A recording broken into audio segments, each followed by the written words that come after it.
दोस्तों, स्वागत है आपका हमारे चैनल आर.के. वर्मा में। गंगाराम पटेल और बुलाकी राम नाई की मजेदार कहानी। दोस्तों, गंगाराम पटेल और बुलाकी राम नाई सारे दिन उनकी यात्रा सकुशल जारी रही। दोनों ने मार्ग के नए नए दृश्य देखे, नए नए गांवों को देखा। शाम घिरने लगी तो दोनों को रात बिताने की चिंता हुई। वे और आगे बढ़े तो उन्हें एक नगर दिखाई दिया। तब मुख्य मार्ग से हटकर वे उसी नगर की ओर चल पड़े। उन्होंने ठहरने के लिए एक धर्मशाला तलाश की और धर्मशाला के मालिक को चंद सिक्के देकर उसी धर्मशाला में रात्रि विश्राम के लिए ठहर गए। घोड़ों की जीनें उतारकर उन्होंने सब सामान उतारा और उन्हें एक जगह व्यवस्थित कर लिया। गांगणाराम ने रोज की तरह बुलाकी को पैसे देकर बाजार से सामान लाने के लिए भेज दिया और स्वयं घोड़ों को रातिब खिलाने लगे। बुलाकी जब वापस लौटा तो गंगाराम ने उससे मुस्कराते हुए पूछा, बुलाखो, आज भी तूने इस नगर में कोई अजीब सा दृश्य देखा या बिना देखे हो चला आया? देखा था पटेल जी, पर अभी नहीं बताऊंगा। मुझे मालूम है आप अभी उस घटना के विषय में मुझे कोई बात नहीं बताएंगे। मैं भोजन के उपरांत ही सोते समय उस घटना का जिक्र करूंगा और तभी इत्मीनान से उसका उत्तर पूछेंगा। यह कहकर बुलाकी भोजन बनाने की तैयारी करने लगा। रात को जब वे भोजन आदि से निवृत्त हो गए तो हमेशा की तरह बुलाकी ने पटेल के लिए बिस्तर बिछा दिया, हुक्का भरकर उनके पास रख दिया और उनके पांव दबाने लगा। पटेल ने तब उससे कहा, हाँ तो बुलाकी राम, अब तू मुझे यह बता कि आज नगर में तूने क्या देखा? तेरी बात सुनकर मैं तुझे उसका उत्तर दूंगा। बुलाकी राम बोला, पटेल जी, आज जब मैं भोजन का सारा सामान खरीदकर वापस लौट रहा था तो मैंने एक अनोखा नजारा देखा। मैंने देखा कि एक बड़े से मैदान में बहुत भीड़ मौजूद थी। उस भीड़ के मध्य एक राजपुरुष, जो शायद यहाँ का राजा ही था, एक बकरी के मेमने पर अपनी तलवार चला रहा था। भीड़ यह देखकर खुशी से चिल्ला रही थी। बस फिर मैं वहां न ठहर सका। मैंने उस भीड़ में से किसी भी व्यक्ति से यह न पूछा कि यह माजरा क्या है। मैं तो इसे आपकी जुबानी सुनना चाहता था, इसलिए मैंने वहां से आकर सीधा यहीं दम लिया। अब आप मुझे उस नज़ारे के विषय में बताइए। बुलाकी की जुबानी यह सुनकर पटेल ने कहना आरंभ किया, बुलाकी राम, सुने, इस प्रश्न का उत्तर देने से पूर्व मैं इस कहानी की पृष्ठभूमि तुझे सुनाता हूँ, क्योंकि यदि मैं सीधे सीधे इस प्रश्न का उत्तर तुझे दे दूंगा तो इस कहानी की सारी रोचकता समाप्त हो जाएगी। अब से कुछ वर्ष पहले तक इस नगर पर राजा चंद्रप्रकाश का शासन था। राजा चंद्रप्रकाश का एक बेटा था जिसका नाम ब्रह्मदत्त था। राजा चंद्रप्रकाश के मुख्यमंत्री का नाम था श्रीकांत। उसके बेटे गौरीदत्त से ब्रह्मदत्त की प्रगाढ़ मित्रता थी। दोनों साथ साथ ही पढ़े थे और दोनों की आयु भी एक जैसी ही थी। ब्रह्मदत्त का विवाह हो चुका था। उसकी पत्नी का नाम था रूपरानी। ब्रह्मदत्त अपनी पत्नी रूपरानी को दिलोजान से चाहता था और उसकी किसी भी इच्छा को पूरा करने के लिए सदैव तत्पर रहता था। ब्रह्मदत्त का मित्र गौरीदत्त तब तक अविवाहित ही था। बुलाकी। एक बार ये दोनों मित्र जंगल में शिकार करने के लिए निकले। दोपहर होने तक वे जंगल में शिकार की तलाश में भटकते रहे, किंतु कोई शिकार न मिला। थक कर वे दोनों एक वृक्ष के नीचे बैठ गए। संयोगवश तभी उन्हें शेरों का एक जोड़ा नजर आ गया। बस फिर क्या था, वे दोनों अपने अपने घोड़े पर सवार हुए और घोड़ों को शेरों की दिशा में दौड़ा दिया। नजदीक पहुंचकर उन्होंने अपने अपने धनुष बाण निकालकर उन शेरों पर तीर बरसाने शुरू कर दिए। तीर लगते ही दोनों शेर विचलित हो उठे और एक दूसरे से विपरीत दिशा में भाग निकले। एक शेर उत्तर की दिशा में भागा तो दूसरा दक्षिण की दिशा में। यह देखकर उन दोनों मित्रों ने एक एक शेर का चयन कर लिया और अपने अपने शिकार के पीछे लग गए। शेर तीर खाकर बेहद भयभीत हो गए थे। आठ बचने के लिए उन्हें जो भी मार्ग सूझा वे उधर ही भागते चले गए। आगे जंगल और भी घना हो गया था। दोनों मित्रों के घोड़ों को तेजी से भागने में परेशानी होने लगी। उनकी चाल धीमी पड़ गई। शेरों ने इसका फायदा उठाया और वे झाड़ियों में विलीन हो गए। जब शिकार नजरों से ओझल हो गया तो दोनों ने अपने अपने घोड़ों की रासें खींचकर उन्हें रोका और स्थिति का निरीक्षण किया। उस घनघोर जंगल में दोनों मित्र बिछुड़ चुके थे। गौरीदत्त ने तब अपने मित्र ब्रह्मदत्त की खोज करनी शुरू की। उसने सारा जंगल छान मारा किंतु ब्रह्मदत्त के दर्शन न हुए। तब दिन ढलने पर वह यकहार कर वापस लौट आया। अब बुलाखीराम, तुम यह सुनो कि ब्रह्मदत्त पर क्या गुजरी। जब ब्रहादत्त का शिकार उसकी आंखों से ओझल हो गया तो उसने अपने घोड़े की रास खींचकर उसे रोका। घोड़े से नीचे उतरा और दाएं बाएं देखने लगा। उसे बहुत प्यास लगी थी। उसने दूर दूर तक निगाह दौड़ाई किंतु कहीं भी जल के दर्शन न हुए।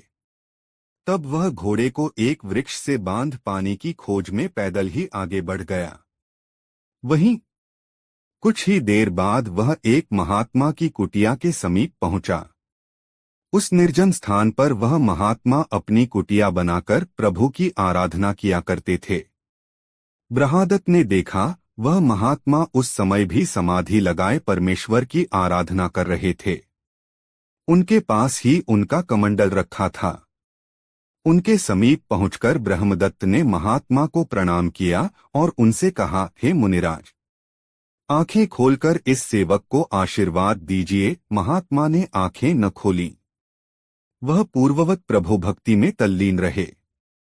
इस पर ब्रह्मदत्त ने उन्हें फिर से संबोधित किया, हे मुनिश्रेष्ठ, मैं बहुत प्यासा हूं। यहाँ कहीं पानी हो तो मुझे बता दीजिए ताकि मैं उसे पीकर अपनी तृष्णा शांत कर सकूं। महात्मा इस बार भी मौन ही रहे तो ब्रह्मदत्त ने आगे बढ़कर उनके कमंडल में झांका। कमंडल में जल भरा हुआ था। तब प्यास से बेहाल हो रहे ब्रह्मदत्त ने महात्मा की आज्ञा लिए बिना ही उस कमंडल से जल पी लिया। जल पीते ही उसके शरीर में एक अजीब सा परिवर्तन शुरू हो गया। उसे पराविद्या का ज्ञान हो गया। पराविद्या क्या होती है पटेल जी? अचानक बुलाखीराम ने पूछ लिया। बुलाखी, अपने शरीर को छोड़कर किसी दूसरे के शरीर में प्रवेश हो जाने को पराविद्या कहते हैं। और अब कहानी की समाप्ति तक आगे कुछ मत पूछना, नहीं तो मैं विषय से भटक जाऊंगा, पटेल ने कहा। बुलाखीराम खामोश हो गया तो पटेल ने आगे कहा, हाँ तो बुलाखी, मैं तुम्हें बता रहा था कि महात्मा के कमंडल का जल पीते ही ब्रह्मदत्त को पराविद्या का ज्ञान हो गया। उसकी छठी संज्ञा जागृत हो गई। यह जानकर ब्रह्मदत्त की नियत में खोट आ गया। उस कमंडल में अब भी काफी जल शेष था। आठ उसने वह कमंडल उठा लिया और वहां से चला आया।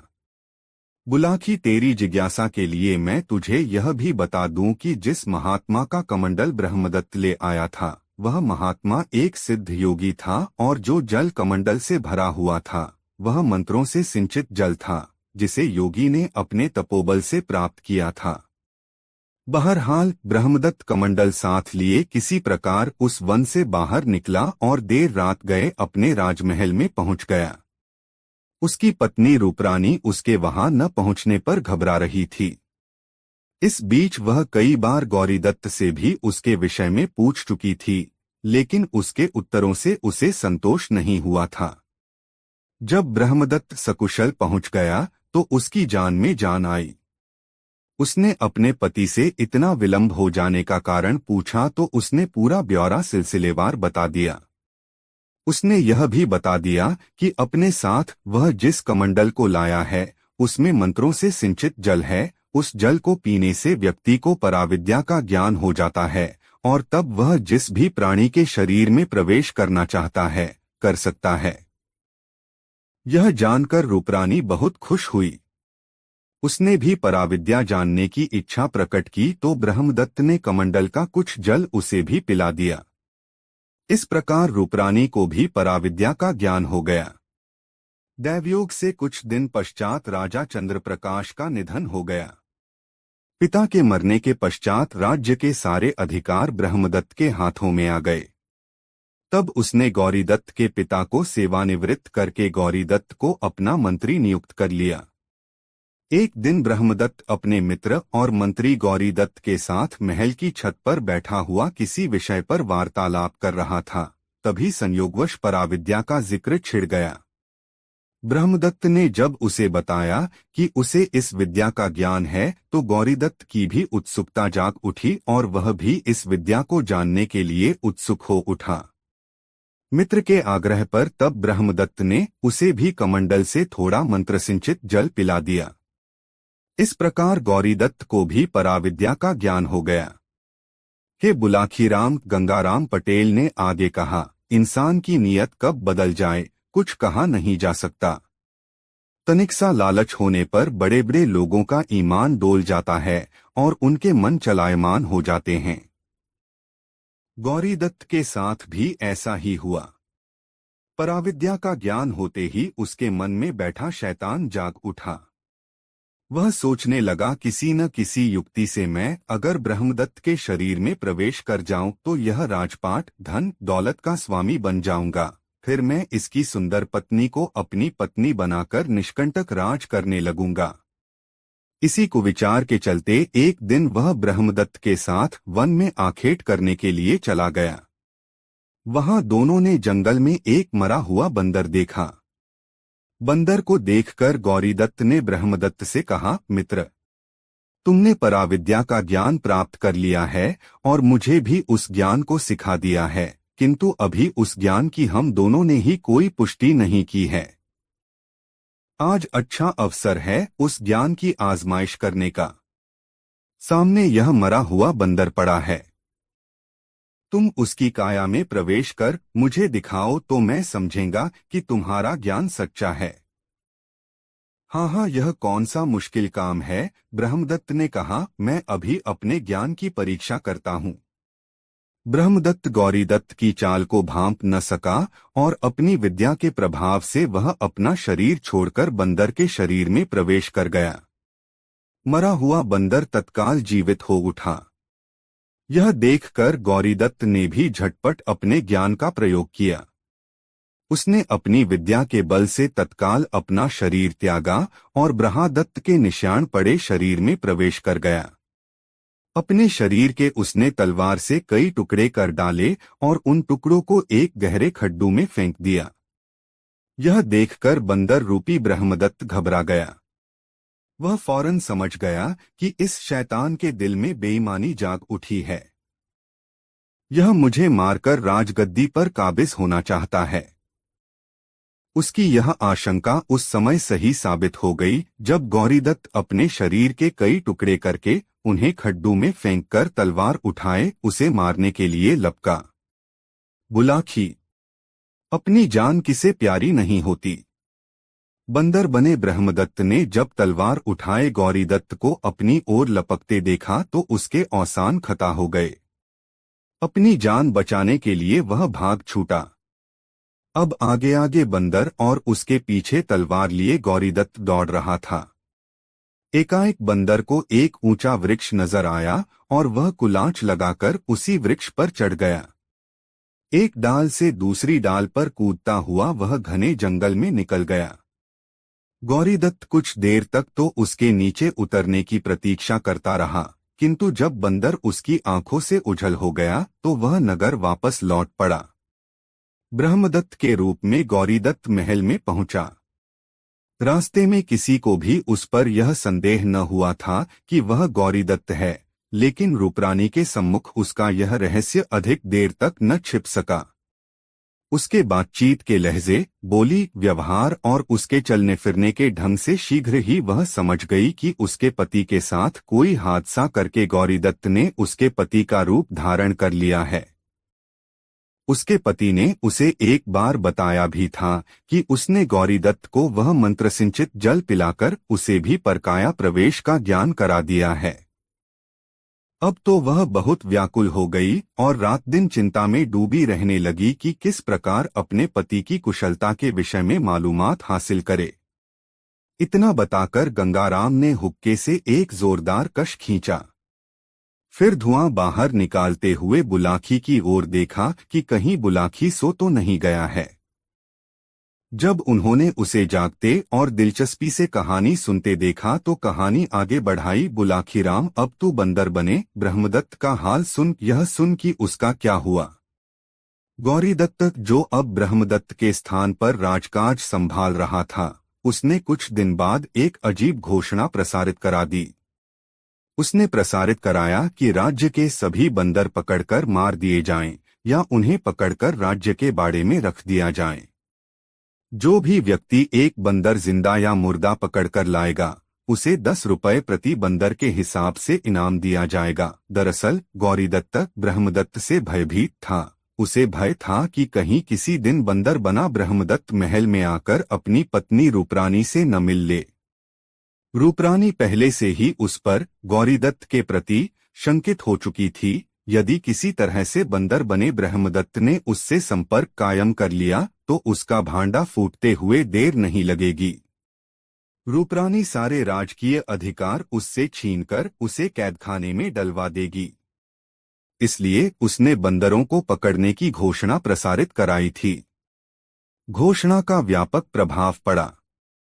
राज्य भर के बहेलिये, शिकारी आदि बंदरों को पकड़ने के लिए जंगल में निकल पड़े और ढेरों बंदर पकड़ पकड़कर राजदरबार में लाकर इनाम पाने लगे। ब्रह्मदत्त भी अब आखिर था तो एक बंदर ही। एक दिन एक बहेलिये ने चने जमीन पर बिखेरकर उसके लालच में आए ब्रह्मदत्त रूपी बंदर को पकड़ लिया। बहेलिये ने उस बंदर को घर में बांध दिया। उसका इरादा अगले दिन उस बंदर को राज दरबार में सौंपकर इनाम पाने का था, लेकिन रात में ही एक घटना घट गई। बहेलिये का एक रिश्तेदार उसके घर आ पहुंचा। बहेलिये ने उसे रात को मदिरा पिलाई। मदिरा पोते पीते दोनों में इस प्रकार का वार्तालाप चल पड़ा। बहेलिये के रिश्तेदार ने कहा, मित्र, राजा की इस घोषणा से अपने तो 12 हो गए हैं। मैं तो अब तक कई 100 बंदर पकड़कर सरकारी कर्मचारियों को सौंपकर बहुत सा इनाम हासिल कर चुका हूं। तुम बताओ, तुमने अब तक कितने बंदर पकड़े? मैं भी काफी बंदर पकड़कर अब तक सरकारी इनाम प्राप्त कर चुका हूं। पर दोस्त, मेरी समझ में अभी तक यह बात नहीं आई कि हमारा राजा एकाएक बंदरों के पीछे क्यों पड़ गया है। वह क्यों बंदरों को पकड़वा कर मरवा रहा है? बंदरों से एकाएक उसे यह कैसी दुश्मनी हो गई है? भाई, वह राजा है, उसकी बात वह जाने। हमें इस बात को जानने की आवश्यकता ही क्या है? हमें तो इस धंधे से अच्छा मुनाफा हो रहा है। उन दोनों का वार्तालाप सुनकर बंदर बने ब्रह्मदत्त का कलेजा धड़क गया। वह समझ गया कि सिर्फ मेरी खातिर ही गौरीदत्त सारे बंदरों का दुश्मन बन गया है। वह मुझे मरवाकर अपना राज्य निष्कंटक कर लेना चाहता है। यह जानकर उसने अपने छूटने के प्रयास तेज कर दिए। बहेलिये ने लोहे का एक कड़ा उसकी गर्दन में डालकर एक मोटी रस्सी से उसे बांध दिया था। कड़े को तोड़ा नहीं जा सकता था। उसने अपने पैने दांतों से उस रस्सी को काटना शुरू कर दिया। आधी रात बीतते बीतते उसने अपनी रस्सी काट डाली और आजाद हो गया। आजाद होकर वह घर की एक मुंडेर पर जा बैठा। सुबह हुई। बहेलिया जागा। उसकी निगाह उस जगह पर गई जहां उसने बंदर को बांधा हुआ था। जब उसे बंदर वहां न दिखा तो उसका दिल धड़क उठा। गए 10 रुपए हाथ से। बंदर भी गया और साथ ही 2 रुपए का कड़ा भी ले गया। उसे फंसाने के लिए जो चने खरीदे थे वह भी बेकार चले गए, उसने सोचा। तभी मुंडेर पर बैठा हुआ बंदर बोला, मुझे ही खोज रहे हो न मित्र? मैं यही हूं, कहीं गया नहीं हूं। चाहता तो कब का चला गया होता, किंतु मैं तुम्हारी गरीची दूर करवाने के लिए यहां ठहर गया हूं। एक बंदर को मानवी भाषा में बोलते देखकर बहेलिये को बहुत आश्चर्य हुआ। पहले तो वह यह समझा कि यह जरूर कोई भूत या प्रेत है जो बंदर का रूप धारण किए हुए है, लेकिन फिर उसने साहस करके पूछा, सच सच बताओ तुम कौन हो? बंदर होकर भी तुम हमारी बोली कैसे बोल लेते हो? और यह भी बताओ कि तुम मेरी गरीबी कैसे दूर करा सकते हो? मैं कौन हूँ और मानवों की बोली कैसे बोल लेता हूँ? इस बात को छोड़ो, बंदर बोला। हाँ, मैं तुम्हारी गरीबी कैसे दूर करा सकता हूँ, इस बात को सुनो। तुम मुझे एक कागज कलम लिखने के लिए ला दो। मैं तुम्हें एक पत्र लिखकर दे दूंगा। तुम वह पत्र ले जाकर महल में राजा की पत्नी रूपरानी को दे देना। बदले में रानी तुम्हें 100 अशर्फियां दे देगी। उन अशर्फियों को पाकर तुम्हारी दरिद्रता दूर हो जाएगी। तुम उन अशर्फियों से अपने लिए कोई सम्मानित सा धंधा कर लेना। ठीक है, मैं तुम्हें कागज और कलम ला देता हूँ। तुम अपनी चिट्ठी तैयार कर लो, कहकर बहेलिया अपने कमरे में गया और कहीं से ढूंढकर एक पुराना सा कागज और कलम ले आया। बंदर ने नीचे झुककर उसके हाथ से दोनों चीजें ले लीं। फिर उसने रूपरानी के नाम एक पत्र लिखा। उसने जो कुछ उसके साथ घटा सारा ब्यौरा उस पत्र में लिख दिया। साथ ही रूपरानी को यह भी निर्देश दे दिया कि जो भी व्यक्ति इस चिट्ठी को लेकर तुम्हारे पास पहुंचे, तुम इनाम के रूप में उस व्यक्ति को 100 अशर्फियां दे देना। पत्र को मोड़कर उसने बहेलिये को सौंपा और कहा, देखो दोस्त, सावधान रहना। यह ध्यान रखना कि कहीं यह पत्र किसी दूसरे व्यक्ति के हाथों में न पड़ जाए। इसे सावधानी पूर्वक रूपरानी को ही सौंपना। घबराओ नहीं, बहेलिया बोला, इस पत्र को तो मैं जी जान से अपने कलेजे से लगाकर रखूंगा। यह तो 100 अशर्फियों के मूल्य का पत्र है। मैं आज ही इसे रानी को सौंपकर आता हूँ। जब बंदर और बहेलिये के बीच यह वार्तालाप चल रहा था, उस समय अपनी दीवार के साथ सटा बहेलिये का पड़ोसी एक वैश्य उन दोनों के वार्तालाप को सुन रहा था। बंदर के मुंह से मानवी भाषा बोलते देखकर वह तत्काल समझ गया कि बंदर पकड़ने की यह राजाज्ञा क्यों प्रसारित कराई गई है। तब वह अपने मन में सोचने लगा कि इस पत्र को इस बहेलिये से खरीद लिया जाए और जाकर राजा को दे दिया जाए तो राजा उससे खुश हो जाएगा और ढेर सारा इनाम दे देगा। ऐसा विचार कर वह बहेलिये से मिला और उसे बहका फुसलाकर 100 अशर्फी देकर उसने वह पत्र बहेलिये से लिया। बहेलिये को घर बैठे 100 अशर्फियां मिल गई, इसलिए उसने भी उस पत्र को वैश्य को देने में देरी न लगाई। वैश्य वह पत्र लेकर अपने घर के अंदर चला गया। बंदर अभी भी उन दोनों की सांझी मुंडेर पर बैठा हुआ था। घर आकर वैश्य ने एक चतुराई खेली। उसने रस्सी का एक फंदा बनाकर बंदर की ओर फेंका। बंदर की गर्दन रस्सी में फंस गई। इससे पहले कि वह उस फंदे को अपनी गर्दन से निकालता, वैश्य ने एक झटका देकर उसे नीचे खींच लिया। इस प्रकार वह बंदर, जो बड़ी मेहनत करके मुक्त हुआ था, फिर से उस वैश्य की कैद में फंस गया। उधर वैश्य के जाते ही उस बहेलिये का भी मन विचलित होने लगा। उसने सोचा कि 100 अशर्फियां तो इस बनिए से झटक लीं, अब अगर बंदर से हुआ वार्तालाप और उसके द्वारा लिखी हुई चिट्ठी की बात मैं जाकर रानी रूपरानी को बता दूं तो वह मुझे ढेर सारा पुरस्कार देगी। ऐसा विचार कर वह बिना समय गवाए उसी समय रनिवास के लिए चल पड़ा। बहेलिया लगभग भागता हुआ रनिवास में पहुंचा और उसने सारी बातें रानी के सामने दोहरा दीं। उसकी जुबानी वह सब सुनकर रानी सब कुछ समझ गई। उसने बहेलिये को तो 100 अशर्फियां इनाम में देकर उसे चलता किया और फिर बंदर बने अपने पति को बचाने का कोई उपाय सोचने लगी। उधर वह बहेलिया जब रनिवास से बाहर निकला तो एक नई खुराफात उसके दिमाग में पैदा हो गई। धन के लालच ने उसकी आंखों पर पर्दा डाल दिया था। रनिवास से बाहर आकर वह अपने घर नहीं गया, उसके स्थान पर वह पहुंचा सीधा राजा के दरबार में। वहां उसने वैश्य के विरुद्ध यह शिकायत दर्ज करा दी कि कल उसने एक बोलने वाला बंदर पकड़ा था, किंतु उसके एक पड़ोसी ने वह बंदर छीन लिया।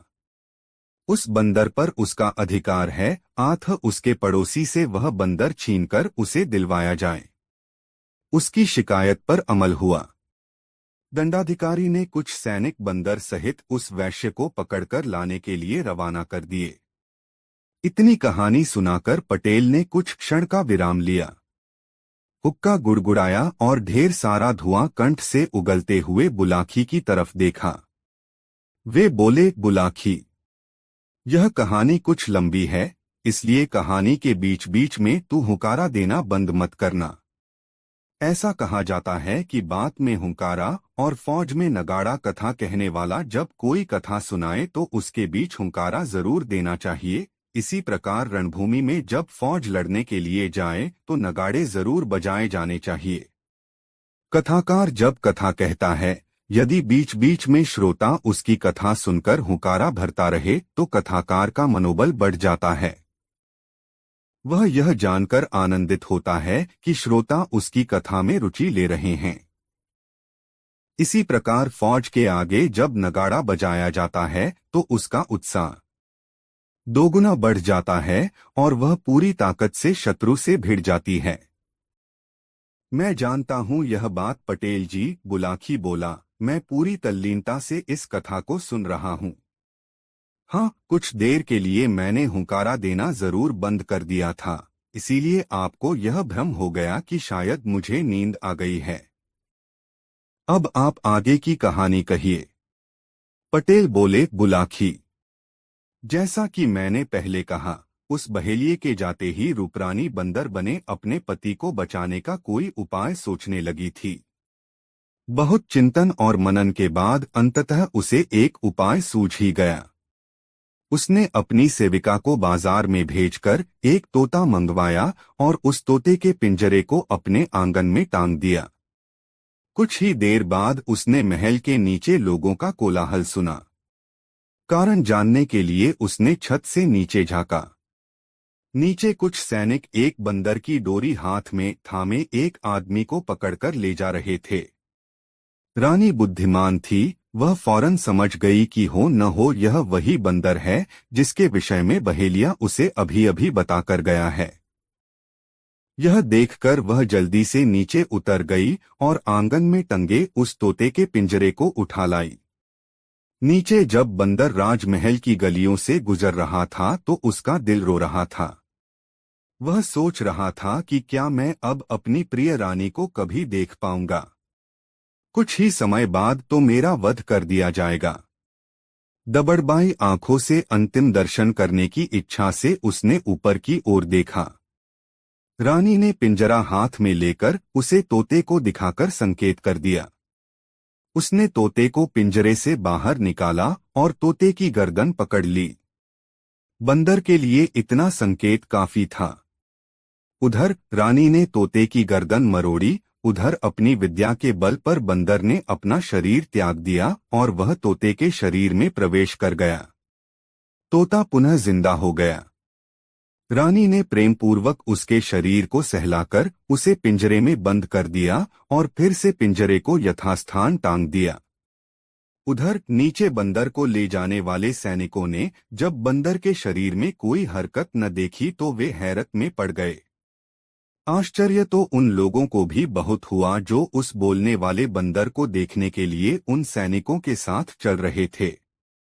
राजा के सैनिक भय से कांपने लगे कि अब जाकर दंडाधिकारी को क्या जवाब देंगे, लेकिन क्योंकि बहुत से लोग उनके गवाह थे जिन्होंने बंदर को एकाएक दम तोड़ते देखा था, इसलिए उनका डर कुछ कम हो गया। अब हे बुलाखी राम, तुम उस प्रसंग को सुनो कि ब्रह्मदत्त ने कैसे अपना स्वरूप फिर से वापस पाया। जब रात हुई तो ब्रह्मदत्त रूपी गौरीदत्त के रनिवास में पहुंचने से पहले ही रूपरानी ने एक मेमना खरीदकर मंगवा लिया। गौरीदत्त जब उसके कक्ष में पहुंचा उसने रूखेपन से उसका स्वागत किया। गौरीदत्त ने तब उससे पूछा, प्रिय, जब से मैं वन में आखेट करने के बाद लौटा हूं, तुम्हारा व्यवहार उसी दिन से मेरे साथ बदल गया है।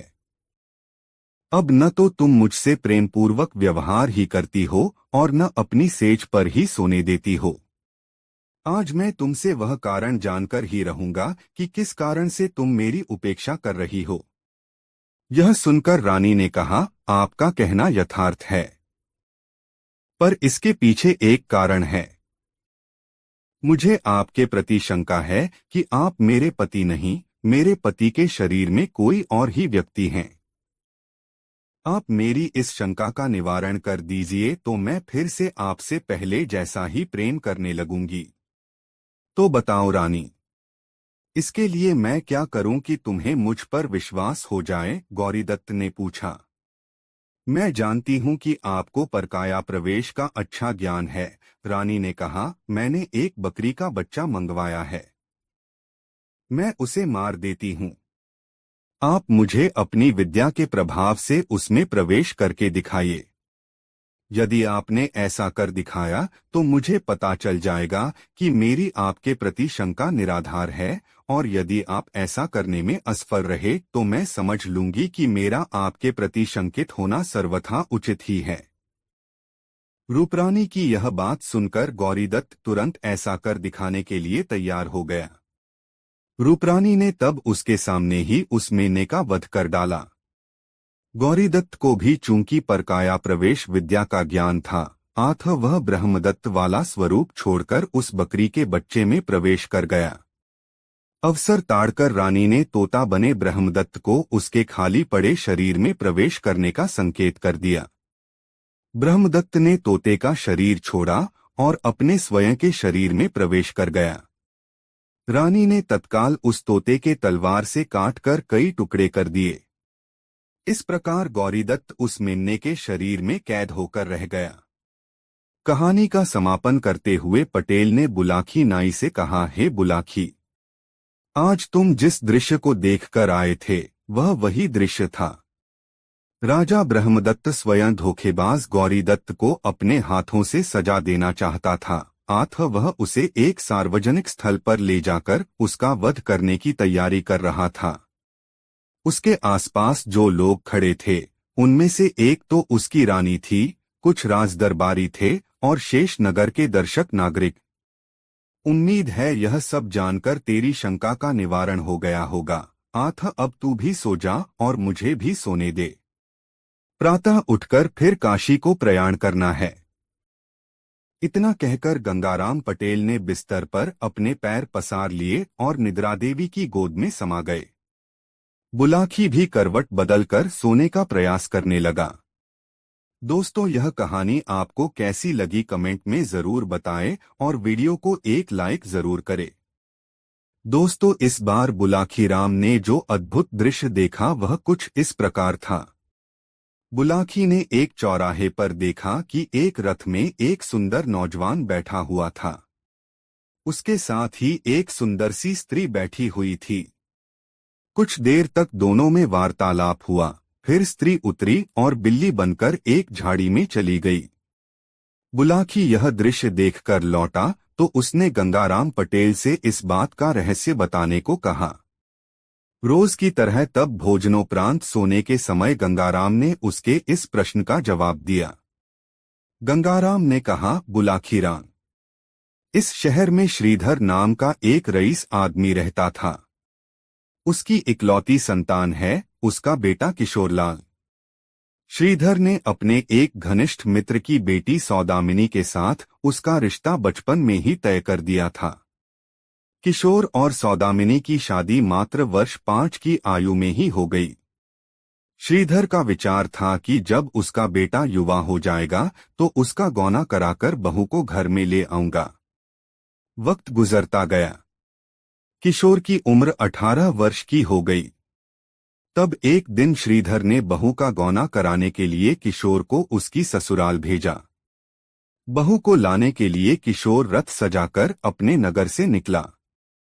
अभी उसका रथ नगर से निकल भी न पाया था कि न जाने किधर से एक काली बिल्ली प्रकट हुई और उसका रास्ता काटकर झाड़ियों में लोप हो गई। यात्रा पर अथवा किसी शुभ कार्य के लिए जाते समय यदि बिल्ली रास्ता काट जाए तो उसे हमारे समाज में एक अपशगुन माना जाता है। इसलिए किशोर ने अपशगुन हुआ जान रथ मोड़ लिया और वापस लौट आया। अगले दिन वह जब ससुराल के लिए फिर से रवाना हुआ तो उसी स्थान पर फिर से वही काली बिल्ली रास्ता काट गई। यह देखकर किशोर उस दिन भी नहीं गया और रथ को पुनः लौटा लाया। तीसरे दिन जब वह फिर से उसी स्थान पर पहुंचा तो इस बार बहुत सतर्क था। उसने चाबुक तैयार कर रखा था। वह सोच रहा था कि इस बार वह बिल्ली दिखाई दी तो उसे छोड़ेगा नहीं, उसकी चमड़ी उधेड़कर ही दम लेगा। लेकिन इस बार उसे वह बिल्ली दिखाई ही न दी। बिल्ली के स्थान पर उसने एक अपूर्व सुंदरी वहां खड़ी देखी। रथ जब समीप पहुंचा तो उस रूपसी ने किशोर से आग्रह किया, श्रीमान क्या आप नवलगढ़ जा रहे हैं? हाँ, किशोरलाल ने कहा, जा तो वहीं रहा हूं। पर आप यह बात क्यों पूछ रही हैं? बात यह है कि मुझे भी उसी ओर जाना है, उस रूपसी ने कहा। यदि आप अपने रथ में मुझे भी स्थान दे दें तो मैं आपकी आभारी रहूंगी।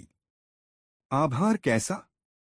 रथ तो खाली है, आप शौक से मेरे साथ यात्रा कर सकती हैं, किशोर ने कहा। युवती रथ में आ बैठी। किशोर ने रथ आगे बढ़ा दिया। रास्ते में दोनों में आपस में बातें होती रहीं। किशोर ने उसे बता दिया कि विवाह के 13 वर्ष बाद आज वह अपनी पत्नी का गौना कराने के लिए अपनी ससुराल जा रहा है। यह सुनकर युवती थोड़ा गंभीर हो गई और उससे बोली, सुनो युवक, मुझे तंत्र विद्या का कुछ कुछ ज्ञान है। इस थोड़े से अरसे में मैंने तुम्हारे चेहरे का अध्ययन करके यह निष्कर्ष निकाला है कि शीघ्र ही तुम किसी मुसीबत में फंसने के लिए जा रहे हो। कैसी मुसीबत? किशोर ने आश्चर्य से पूछा। मुसीबत कैसी होगी यह तो मैं तुम्हें अभी नहीं बता सकती, युवती बोली, पर इतना अवश्य कह सकती हूँ कि तुम्हारे प्राण जाने का भय है। तुम्हारा कोई बहुत ही घनिष्ठ व्यक्ति तुम्हारी मौत का कारण बन सकता है। यदि ऐसा है तो क्या तुम उसका कोई निराकरण सुझा सकती हो? किशोर ने पूछा। निराकरण तो मुझे भी कोई सुझाई नहीं दे रहा, युवती बोली। हाँ, यदि तुम सतर्कता बरतो तो संभव है उस बिन बुलाई आपत्ति से तुम्हें छुटकारा मिल जाए। देखो, यह मत सोचना कि मैं तुम्हें डरा रही हूँ या तुम्हें अपनी ससुराल जाने से हतोत्साहित कर रही हूँ। सच बात तो यह है कि मेरे इल्म के मुताबिक तुम्हें सारा भय अपनी ससुराल में ही है। इसलिए वहां जब तक ठहरो बेहद सावधान रहना। भोजन जब करो अपने साथ किसी अपने प्रिय व्यक्ति को भी साथ खिलाना, और यदि तुम्हें अकेले ही भोजन करना पड़े तो उसमें से पहला ग्रास निकालकर किसी कुत्ते या बिल्ली को जरूर खिलाना। तदोपरांत ही ग्रास मुंह में डालना। पानी पीते समय इस बात का जरूर ध्यान रखना कि जल शुद्ध भी है या नहीं। यदि जल का रंग कुछ बदला हुआ सा देखो या जल में तुम्हें किसी किस्म की कोई गंदगी नजर आए तो उस जल का उपयोग हरगिज मत करना। इन बातों पर गौर करोगे तो उस अनचाही विपत्ति से बहुत हद तक तुम्हें सुरक्षा मिल सकती है। धन्यवाद देवी, किशोर ने कहा, मैं आपकी हिदायतों पर जरूर अमल करूंगा। तब तक युवती का गंतव्य स्थल आ चुका था। आथ वह युवती तो किशोर को वहां तक लाने का धन्यवाद देकर वहीं उतर गई और किशोर अपने गंतव्य की ओर चला गया। किशोर अपनी ससुराल में पहुंचा तो उसका भरपूर स्वागत हुआ। साससुर ने उसकी बलैया ली। छोटे साले ने झुककर उसके चरण छुए, लेकिन पति के आगमन की बात सुनकर उसकी पत्नी सौदामिनी के दिल पर तुषारपात हो गया। अरे ऐसा क्यों? कहानी के बीच में पटेल के मुख से कहानी सुनते हुए अचानक बुलाखीराम ने पूछ लिया। पति के आने की बात सुनकर तो उसकी पत्नी सौदामिनी को खुश होना चाहिए। नव विवाहिताएं तो ऐसे अवसर की बड़ी ललक के साथ प्रतीक्षा किया करती हैं। हाँ, सो तो है बुलाखी, लेकिन ऐसा वही नवयुवतियां किया करती हैं जिन्हें अपने प्रियतम से प्यार होता है, जिनके मन में पिया से मिलने की उमंग होती है। किशोर की पत्नी सौदामिनी के मन में अपने पति से मिलने की उमंग ही नहीं थी। बात दरअसल यह थी कि जवान होते ही सौदामिनी पथभ्रष्ट हो गई थी। उसके संबंध शहर कोतवाल से बन गए थे। पति के आने से उसे इस बात का भय होने लगा कि अब वह अपने प्रेमी कोतवाल से कैसे मिल सकेगी। आगे क्या हुआ, बुलाकी ने पूछा। आगे यह हुआ कि पति के आगमन का समाचार सुन सौदामिनी अपने प्रेमी कोतवाल से एकांत में मिली और उससे कहा, तुम्हारा वियोग मुझसे सहा नहीं जाएगा प्रिय। तुम कोई ऐसा उपाय सोचो जिससे कि मुझे अपने पति के साथ जाना न पड़े। सौदामिनी उसकी बात सुनकर उसका प्रेमी कोतवाल बोला, जाना तो एक न एक दिन तुम्हें अपने पति के साथ पड़ेगा ही, क्योंकि तुम्हारा उसके साथ विवाह हो चुका है। हाँ, कुछ दिन और यहाँ रुक जाओ, इस विषय में जरूर कुछ किया जा सकता है। तो फिर करो न वह उपाय। मैं अधिक से अधिक समय तुम्हारे साथ बिताना चाहती हूँ, सौदामिनी व्यग्रता से बोली। कोतवाल ने तब उसे एक पुड़िया पकड़ा दी और कहा, इस पुड़िया में एक ऐसा जहर है जिसके खाने से आदमी की मौत बहुत धीरे धीरे होती है, परंतु अगर इसकी मात्रा कुछ ज्यादा खिला दी जाए तो व्यक्ति तत्काल मृत्यु को प्राप्त हो जाता है। तुम्हें जैसे ही अवसर मिले इस पुड़िया में से कुछ मात्रा उसके भोजन में मिला देना, तब वह गंभीर रूप से बीमार हो जाएगा। जाहिर है ऐसी हालत में वह कुछ समय तक तुम्हें अपने घर नहीं ले जा सकेगा। तब हम आज की तरह कुछ दिन तक और अपने मिलन का आनंद ले सकेंगे। आनंदामिनी ने वह जहर की पुड़िया ले ली और उसे लेकर घर चली आई। अब वह इस मौके की तलाश में रहने लगी कि कब अपने पति को वह जहर खिला सके। इससे रात किशोर को सास ने उसके लिए बड़े स्वादिष्ट व्यंजन तैयार कर उसे परोसे। किशोर तो सावधान था हो, उसने भोजन के समय अपने छोटे साले को अपने परोसे जाने पर बिठा लिया। आथ सौदामिनी की योजना धरी की धरी रह गई। रात को दोनों अपने मकान के ऊपर बने एक एकांत कमरे में सोने चले गए। अगले दिन प्रातः जब किशोर उठा तो शौच जाने से पूर्व उसने अपनी पत्नी से पानी मांगा। किशोर की आदत थी कि वह सुबह उठकर सबसे पहले जल पोता था। ऐसा करने से उसका शौच खुलकर आता था। सौदामिनी को मौका मिल गया। उसने लोटे में जल भरा और पुड़िया खोलकर उस जल में उड़ेल दो। फिर लोटा लाकर किशोर को थमा दिया। तभी अचानक किशोर को कुछ काम याद आ गया। उसने लोटे को वहीं रख दिया और अपने कमरे में चला गया। संयोगवश उसी समय सौदामिनी का छोटा भाई वहां आ पहुंचा। उसे प्यास लगी थी। आठ जब उसने लोटे में जल भरा देखा तो बिना किसी हिचकिचाहट के लोटे का सारा जल पी लिया, जैसा कि अपेक्षित था। जात पीते ही उसकी हालत बिगड़ गई और देखते ही देखते उसने दम तोड़ दिया। सौदामिनी ने जब अपने भाई को मरा देखा तो उसके हाथों के तोते उड़ गए। वह सन्नसी रह गई।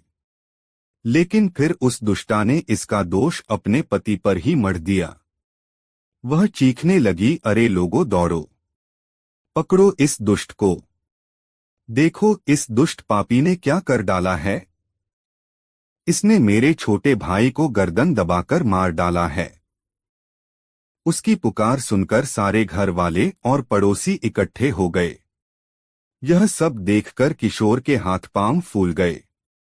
उसने वह लोटा उठाकर एक ऊंचे स्थान पर रख दिया और लोगों को अपने विषय में सफाई देने लगा कि मैंने यह दुष्कर्म नहीं किया है। लेकिन कौन उसकी बात का यकीन करता।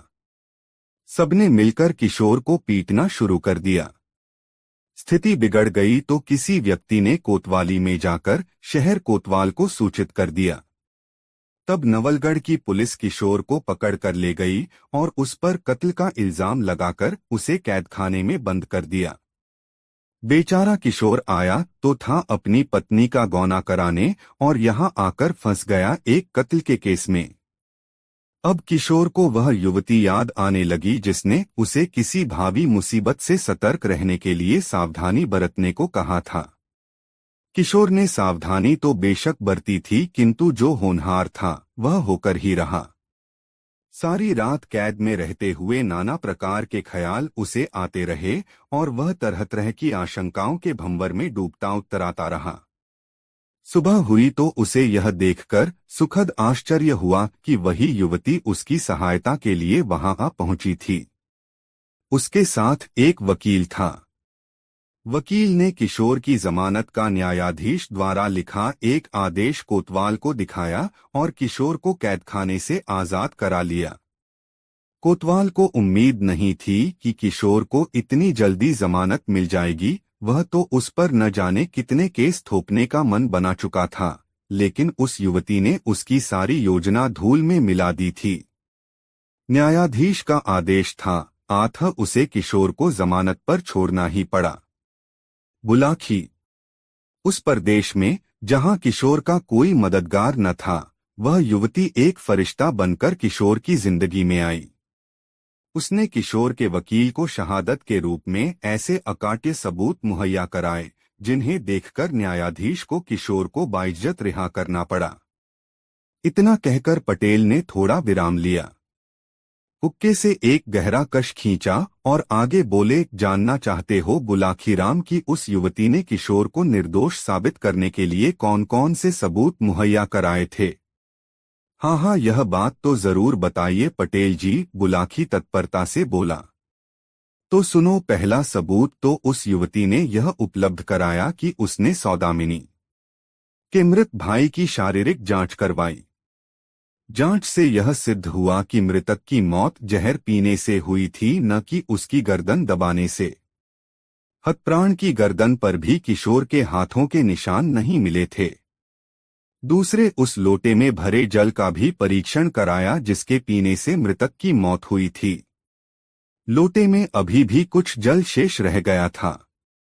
उसके परीक्षण से यह सिद्ध हो गया कि लोटे में भरे उस जल में वह पुड़िया भी बरामद हो गई जिसमें जहर रखा गया था।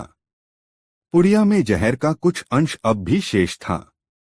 परीक्षण से साबित हो गया कि यह वही जहर था जिसके कारण हतप्राण को अपने प्राणों से हाथ धोने पड़े। जब और भी विस्तृत जांच की गई तो यह भी पता चल गया कि जहर स्वयं सौदामिनी ने किशोर के लोटे के जल में डाला था।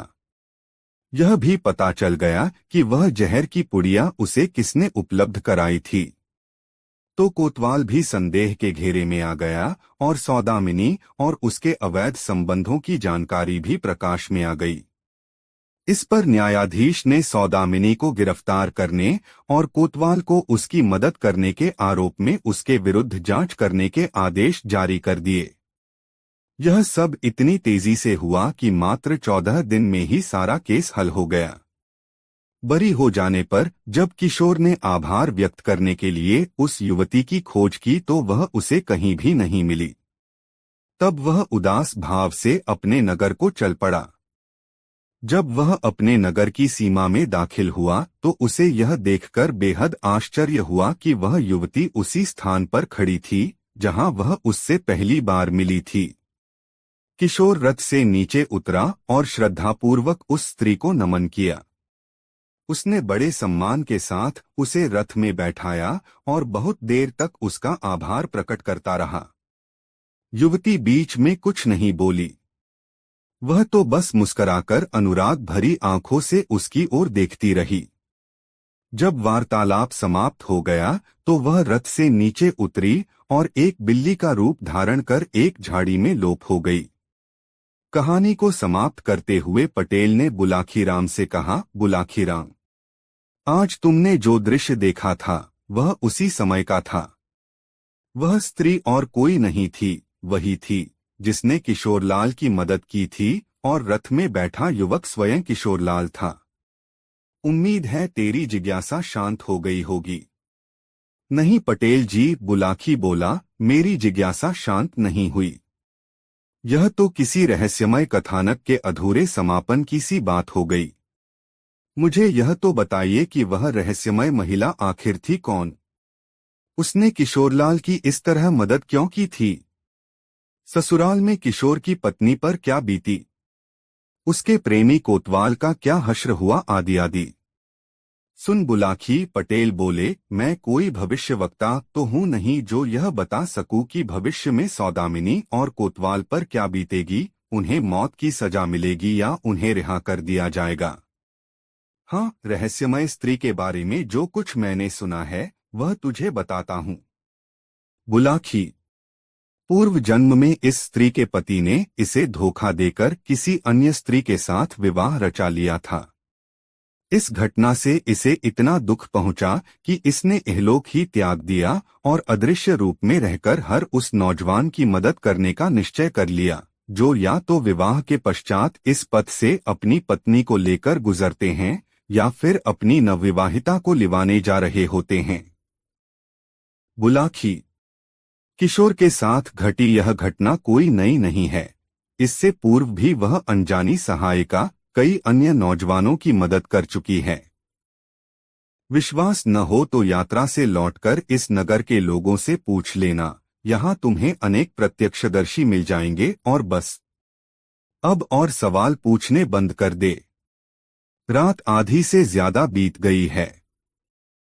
सुबह उठकर फिर से अपनी यात्रा पर चलना है, कहकर गंगाराम ने आंखें मूंद लीं। बुलाखी भी करवट बदलकर सो गया। रात बीतती रही। दोस्तों, यह मजेदार कहानी आपको कैसी लगी कमेंट में जरूर बताएं और वीडियो को एक लाइक जरूर कर दे। दोस्तों, काशी यात्रा में बुलाखी इस बार भी लौटा और एक नई खबर उसके पास तैयार थी। उसने सोचा इस खबर को पटेल को अभी सुनाऊंगा तो पटेल जी यह कहकर टाल देंगे कि रात्रि होने दे, भोजन करने के पश्चात बिस्तर पर लेटते समय तुझे तेरी बात का उत्तर दे दूंगा।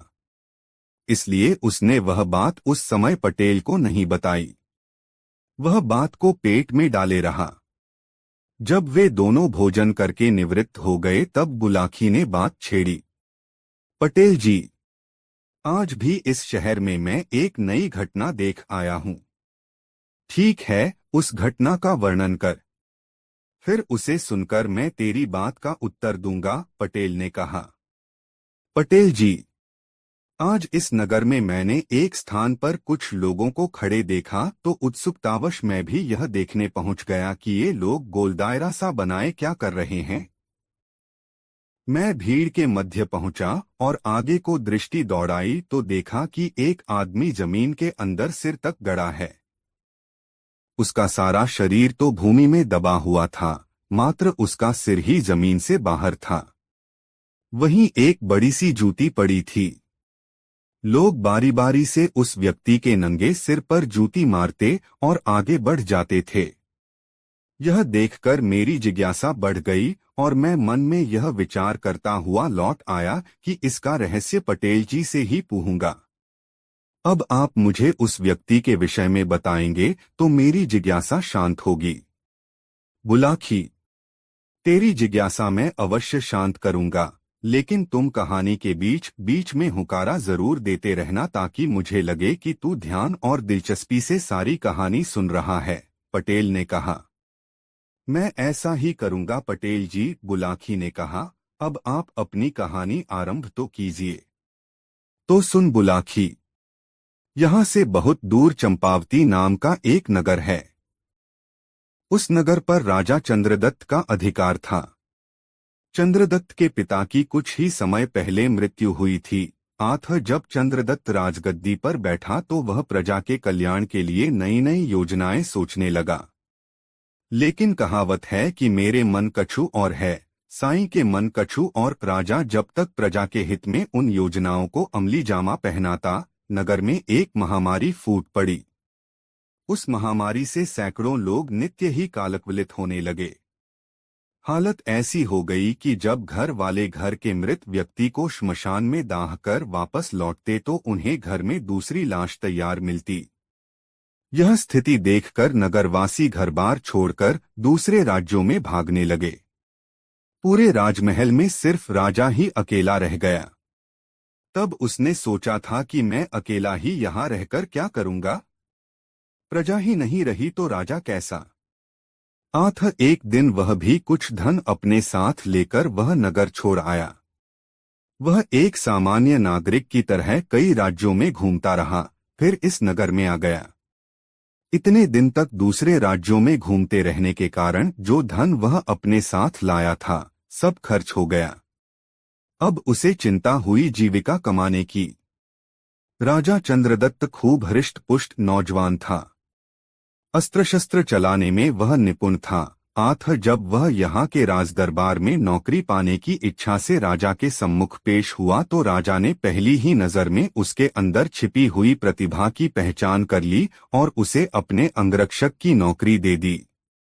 तब से चंद्रदत्त रात दिन अपने स्वामी की सुरक्षा का ध्यान रखने लगा। बुलाखी। एक दिन जब चंद्रदत्त रात के समय राजा के महल में पहरा दे रहा था तो उसने महल के बाहर से किसी स्त्री के रोने की आवाज सुनी। वह स्त्री बड़े करुण स्वर में विलाप कर रही थी। उसका वेदना से भरा स्वर सुनकर चंद्रदत्त से रहा नहीं गया। उसने अपने स्थान पर एक अन्य प्रहरी को खड़ा किया और महल से बाहर निकलकर उस दिशा में चल पड़ा जहां से रोने की आवाज आ रही थी।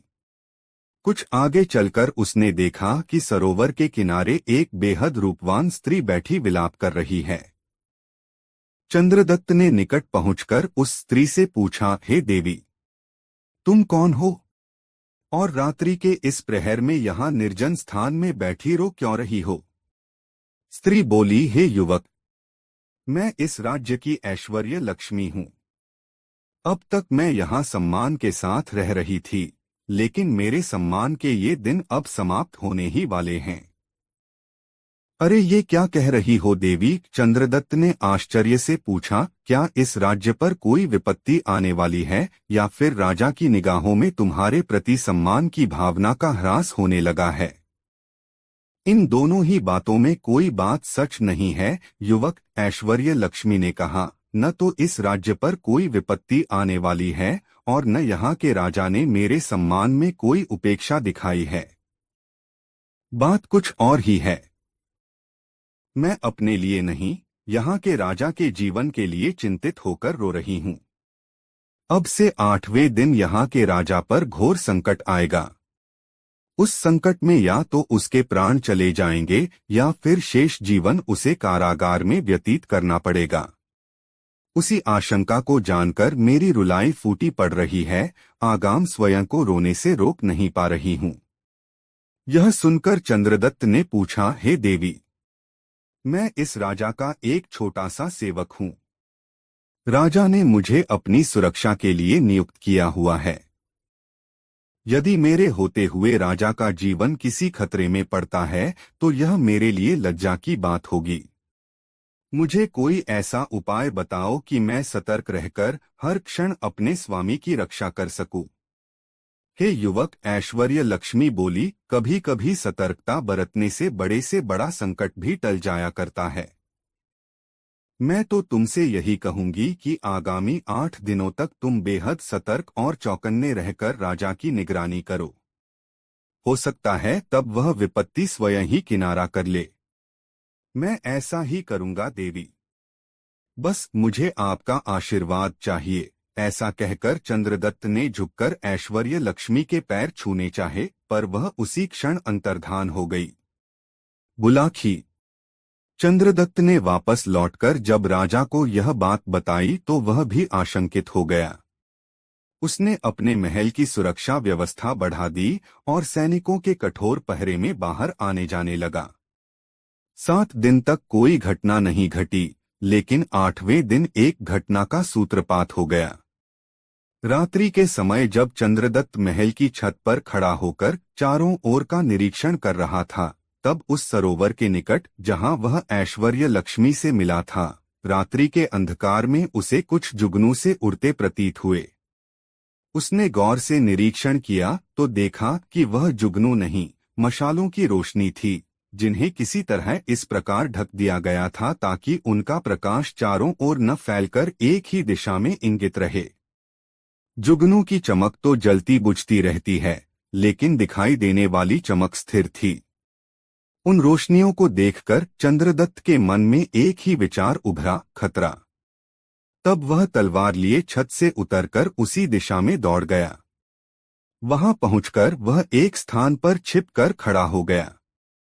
थोड़ी ही देर बाद कमर में हथियार बांधे लगभग 20 नकाबपोशों का दल वहां पहुंचा। वहां उन्होंने एक जगह से कूड़े का एक बड़ा सा ढेर हटाया। ढेर हटा तो वहां एक सुरंग का मुहाना दिखाई देने लगा। तब वह नकाबपोश एक एक करके उस सुरंग में उतरते चले गए। जब वह नकाबपोश सुरंग में कुछ आगे बढ़ गए तो चंद्रदत्त भी पीछे से सुरंग में उतर गया और दूर रहकर मशालों की मध्यम रोशनी में रास्ता तलाशता उनके पीछे पीछे चल पड़ा। बुलाखीराम। उस सुरंग का मुख सीधे राजा के कक्ष में ही खुलता था। स्वयं राजा को भी इस सुरंग के विषय में कुछ पता नहीं था, किंतु उसके शत्रु न जाने कैसे उस सुरंग के विषय में जान गए थे। बहरहाल 20 नकाबपोश सुरंग के दरवाजे पर पहुंचे। वहां उन्होंने कोई पत्थर हटाकर सुरंग का द्वार खोला और एक एक करके राजा के कक्ष में पहुंच गए। उनके पीछे पीछे चंद्रदत्त भी सुरंग के मुख के पास पहुंच गया, किंतु उसने राजा के कक्ष में घुसने का कोई प्रयास नहीं किया, अपितु उसी स्थान पर उन नकाबपोशों के लौटने की प्रतीक्षा करने लगा। नकाबपोशों ने बड़ी आसानी से राजा को काबू में कर लिया। राजा गहरी नींद में था। सोते में ही राजा को दबोचकर नकाबपोशों ने उसके हाथ पांव रस्सियों से बांध दिए और उसके मुंह में कपड़ा ठूंस दिया ताकि वह चिल्ला न सके। बाहर पहरे पर नियुक्त किसी भी प्रहरी को इस घटना की भनक तक न मिली। नकाबपोश जैसे आए थे उसी तरह एक एक करके सुरंग में उतरने लगे। बस यही मौका था चंद्रदत्त को पराक्रम दिखाने का। जैसे पहला नकाबपोश पेट के बल रेंगता हुआ गुफा में दाखिल हुआ, चंद्रदत्त ने खट से उसका सिर काटकर आगे की ओर फेंक दिया। उसका धड़ खींचकर उसने दीवार के साथ सटाकर खड़ा कर दिया। इसी तरह उसने 19 नकाबपोश काट डाले। अब अंतिम नकाबपोश की बारी आई। एक साथ 2 आदमी गुफा में जा नहीं सकते थे, इसलिए उस नकाबपोश ने पहले बंधन में बंधे राजा को आगे खिसकाया। फिर वह स्वयं भी सुरंग में पेट के बल दाखिल होने लगा। चंद्रदत्त ने राजा को अंदर खींचकर उसे एक किनारे बैठाया और फिर तैयार होकर खड़ा हो गया।